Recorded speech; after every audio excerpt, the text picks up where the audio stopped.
I've been on the board of the Innocence Project for just about 25 years in various different aspects of criminal justice reform for equally as long.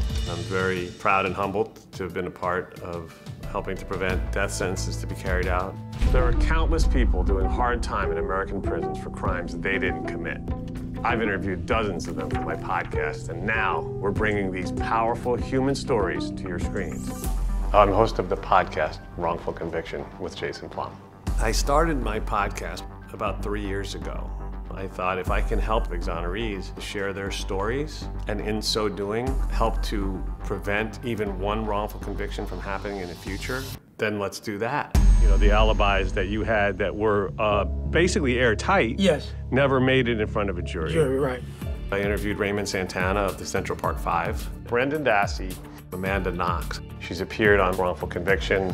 We also work together bringing awareness to these issues. She's a wonderful advocate, a wonderful public speaker, just a beautiful person, and I'm lucky to have her in my life. After your conviction was overturned, you remained in prison for several years. I remained in jail for over three and a half years.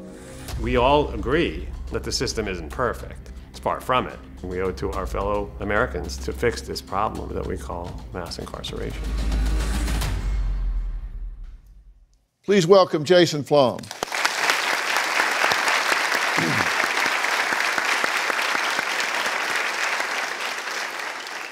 Jason, you've been at this for over 25 years now, and you've talked to so many of these people, some still in, some that have been exonerated, and there are some commonalities among these cases.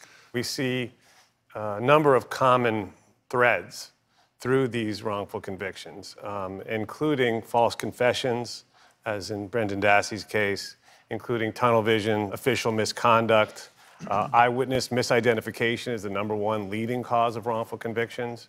Those are just some of the factors. And you've gotten 30, 40 people out of prison that were convicted and ultimately were exonerated, and that's got to feel good. I mean, all humility aside, that's got to feel good. Oh, there's no better feeling that I know. I mean, you saw in the clip there, I walked Lenny Singleton out of prison, and you know, it's an unbelievable feeling to know that you can have that type of an impact on somebody's life. And to your great credit, you know, what you're doing for Rodney is transformative. I mean, nothing less. And it's incredible to see the outpouring of support from people in your audience, among so many others, who have, you know, learned about this horrible injustice from you, and now and then taken action and signed. How many signatures do we have on the petition now? Millions. On 3 million. 3 million strangers who are coming and making their voice heard.